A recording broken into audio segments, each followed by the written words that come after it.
Africa can be home to your deepest desire, a place of endless loss, peace, and above all, where you get to connect with Mother Nature. Lars went to Africa to search for that connection to Mother Nature, but deep inside him, he had a hidden agenda. Into this sacred morning walked Lars, his boots pressing into dew-soaked grass, disturbing the hush that blanketed the land. The golden light of dawn painted everything in hope, but for Lars, it was merely a backdrop to his ambition. He was a man marked by greed, a stranger in a world that would never truly accept him, no matter how far he wandered. His eyes, cold and calculating, swept the horizon, searching for signs of fortune. To Lars, the beauty of the dawn was nothing more than a promise of riches waiting to be claimed. Lars was a poacher, lured by whispered legends of a hidden valley where the world's largest elephants roamed, their tusks worth a king's ransom. He scoffed at the local beliefs, dismissing them as mere superstition. In his mind, only his rifle, his cunning, and his modern tools mattered. The old ways, he thought, were relics of a forgotten past. Yet his Maasai guide, Kylo, watched with silent unease. Kylo's eyes followed Lars, torn between his duty as a guide and a deep, growing dread. Kylo knew the valley's stories were not just tales for children, but warnings passed down through generations, warnings that outsiders rarely heeded. But Lars, blinded by the promise of ivory and wealth, ignored every sign, every caution, and every whispered plea to turn back. The land's spiritual weight, its ancient power, was lost on him. He saw only profit, never the cost. As they set out, Kylo's heart grew heavy, burdened by the knowledge of what such disrespect could awaken in these lands. Lars felt only the thrill of the hunt, his senses sharpened by anticipation, oblivious to the ancient forces that watched from the shadows. The journey began, one man seeking fortune, the other fearing what would be unleashed if the balance was broken. The savannah watched, silent and patient, its secrets hidden beneath the grass and the morning mist. The balance was about to be tested, and the land itself seemed to hold its breath, waiting for what would come next. Before leaving, Kylo brought Lars to the village elder, Mzi Ole Senteo. The elder's gaze was ancient, his words a solemn warning about the valley.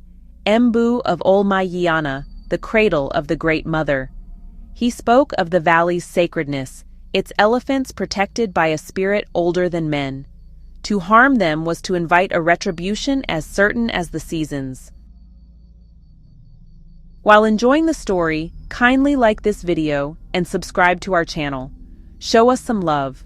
Lars dismissed the warning, feigning respect, but already dreaming of ivory. The elder's final words lingered. The Great Mother always reclaims her own. Kylo translated, his voice heavy with sorrow. Lars laughed it off, blind to the weight of the warning. The elder watched him go, mourning a loss he knew was coming. The fire's smoke carried the warning into the morning air. The landscape shifted as they neared the valley, savanna giving way to dense, silent forest.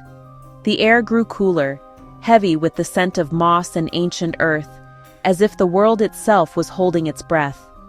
Shadows stretched long and deep beneath the towering trees, and every step forward felt like crossing into another realm, one untouched by time. Kylo stopped at the edge, refusing to go further.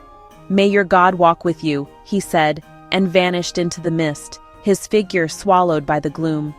Lars hesitated, feeling the weight of Kylo's warning, but curiosity and determination pushed him onward. Lars pressed on alone, the forest closing in, the air thick with unease. Every sound seemed muffled, as if the trees themselves were listening, and the path ahead twisted and vanished into the shadows. The silence was unnatural, broken only by a strange, resonant hum from the earth. It was as if the valley itself was alive, whispering secrets through the roots and stones beneath his feet. He emerged into a clearing and saw them, a herd of elephants, larger and more majestic than any before. Their presence was almost mythical, their massive forms shrouded in mist, moving with a quiet grace that seemed to command the very air around them. At their center stood a matriarch, her tusks immense, her eyes ancient and knowing. She radiated a quiet authority, her gaze steady and unblinking, as if she had seen countless generations come and go. The elephants watched him, not with fear, but with a deep, unsettling awareness. It was as if they understood his purpose and weighed his soul with their silent, unwavering stares. For a moment, Lars felt awe, humbled by their power and presence. But then, as quickly as it came, awe gave way to something darker. Greed returned, gnawing at his resolve. The matriarch's ivory was all he saw.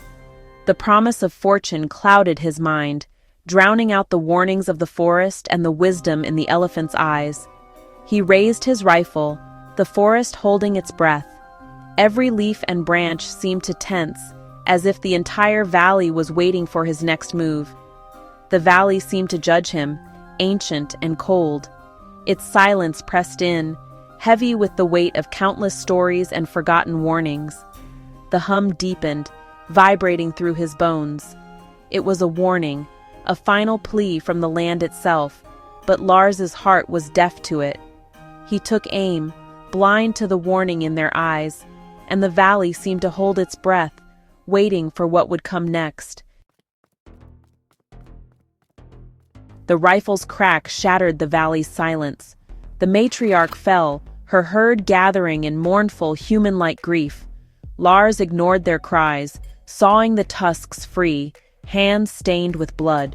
The air grew colder, the hum now a menacing thrum of anger. The elephants parted, watching him with a chilling certainty. The weight of the ivory pressed on him, heavier with every step. Shadows twisted, vines clawed, and pain shot through his teeth. He stumbled from the valley, prize in hand, but victory hollow and haunted. Lars's journey back became a nightmare of pain and transformation. His teeth elongated, skin thickened, features twisted. He was becoming an elephant. The ivory in his possession ached with a phantom pain. The elder's warning echoed. The Great Mother replenishes her herd. Lars hid, his voice lost, his body reshaping, his mind slipping away. Human memories faded, replaced by ancient instincts. He craved water, sun, the company of the herd. The man was gone. Only the sorrowful eyes of an elephant remained. The poacher had become the prey. The cycle was complete. The Great Mother's justice was not revenge, but balance. The soul of the taker became the life that was lost. This was the secret of the Ivory Cradle, thieves remade as guardians. Death was not the end, but a forced atonement. Lars, now a young bull, joined a herd of souls from many lands, each once a poacher, now protector. Their human pasts faded, their penance lived out in elephant form. The irony was perfect. Those who sought to possess became possessed. The cradle remained full, the balance restored. The land's justice was haunting, beautiful, and absolute. The cycle endured, unseen but unbroken. Lars, now Lardo, felt the call of the herd deep within. Guided by instinct, he journeyed back across the plains, no longer a hunter, but a child of the land. The wild welcomed him. Animals accepted him as one of their own. He reached the Valley of Whispers, the forest now a sanctuary. The herd greeted him, recognizing the spirit within. He was not a replacement, but a new guardian, a living consequence of greed. The elephants welcomed him, trunks gentle, eyes knowing. Lardo's life became one of protection, his strength dedicated to the herd. He was a silent reminder of the price of exploitation. The valley had claimed him, transforming theft into guardianship. The balance was kept, the lesson eternal. Lars's story is a warning carried on the African wind. Africa's beauty demands reverence, not exploitation. The legend of the Ivory Cradle reminds us, every action has a consequence. The demand for ivory is a chain of destruction, ending in sacred places. Lardo's transformation is a mirror. Profit over life leads to spiritual death. The land is watching, its justice patient and creative. For those who come with greed, transformation awaits. Listen to the call of the wild and to your conscience.